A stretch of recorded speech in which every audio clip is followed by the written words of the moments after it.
Right then, that was not a good start for Ange Postecoglou in his first game in charge at Forest. 3-0 defeat today at the Emirates. I've just been watching that game with a couple of mates and we were all saying the same thing really.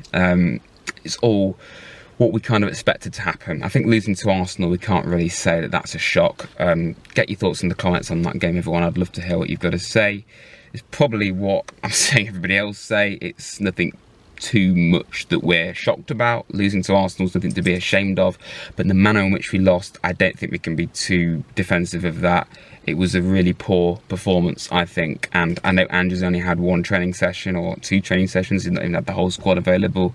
Losing Aina straight away for 3 months, and he's going to have AFCON if he's fit enough, so there's a big chance we don't see Aina until maybe February, so that's half the season gone straight away.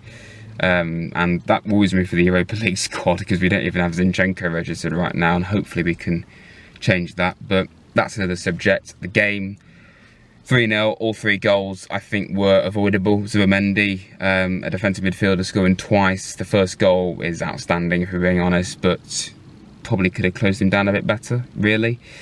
The second goal, obviously it was the high line again really. We've all been saying it, is that going to catch Forest out? I think it did there. It was a high line ball over the top. The commentators were being a bit harsh on Savona. I think he had to come on for the injured Murillo. If he's injured, I'm pretty damn concerned. Savona, I don't really think you can blame him for that. I think just in general, the high line, it was asking for trouble. I think it was asking for that ball. And that was literally like he's only like 20 minutes into his Premier League debut and playing in England. So I think there's a reason why he's probably on the bench. But in hindsight, with Morato playing at left back, I mean, could he have done any worse? Probably not. So, yeah. Frustrating. Then the third goal, I mean, again, I was with a couple of mates and one of them literally called it. He said, they're going to score here as soon as he put the ball into the box, and they did. And, yeah, too many loose balls, too many stray passes that happened from us today that were avoidable. And I know we're playing Arsenal, especially away, one of the toughest games, really. So I don't think we can be too critical, and with the lack of training and preparation with Ange would have had with the players, can't really be too harsh. We were a bit more risky with the ball as well, I think, quite a lot at the time when we did have chances, which weren't many. I mean, it took us basically the entire first half to even have a shot on goal. There was a lot of risky balls in there, you know, that were easily intercepted and a bit more dangerous than I think we would have seen under Nuno. So, yeah, there was a few times in that game where I was thinking, if we actually upgraded here, you know, I wish we could still have Nuno in charge, but I guess it's early days. Would we have done any better with Nuno in charge? Probably not.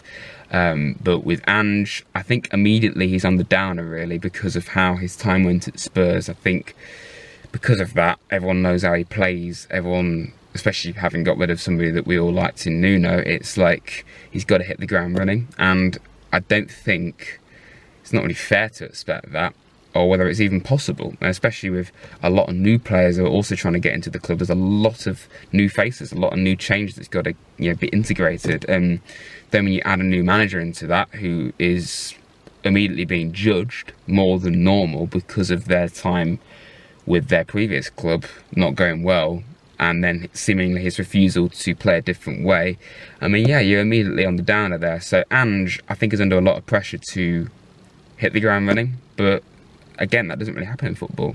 I think it's going to be really tough for him, and if we go to Burnley next week and not win, you know, that could be, it could turn quite toxic, because today, you know, the reaction to Morato playing at left back was very toxic. I mean, I didn't get that, but so many people online were just saying, what are we doing now? You've got Savona on the bench, why aren't you playing Savona? I guess we wanted to bed him in, but you know, Morato at left back, he just kept getting absolutely skinned by Madueke. And when he moved over to his actual position, which he hasn't even done that well in his actual position for, you know, several months now. I mean, he used to be a pretty solid player, Morato, but not anymore. He's a shadow of what he was. Yeah, at left back, that cannot be an option. We just can't be playing Morato there. I think he played there once before last season at Aston Villa, and he wasn't that impressive.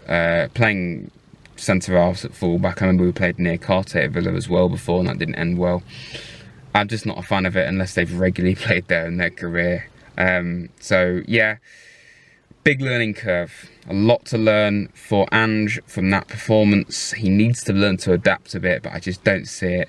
You know, one game in, a couple of training sessions in, it's too early, but early impressions are not great, even if you're playing a very good side away from home. So yeah, get your thoughts in the comments, everyone, on that. And yeah, Swansea in the week in the Cup. Hopefully we can get through there and have a good cup run. Burnley next week, then our first European game in 30 years away at Real Betis, and then we're finally back at the City Ground. By then, yeah, we could have a very good picture of what the new manager is going to be like, which is quite a weird situation, really, to already have a good idea of what the manager's like in his first game in charge at the City Ground, but that's just how it's fallen. Thank you. Thanks for watching, everyone, for watching this video. Like, subscribe to Rads if you're new. Stay tuned to the channel for plenty of content this week as well. And up the Reds.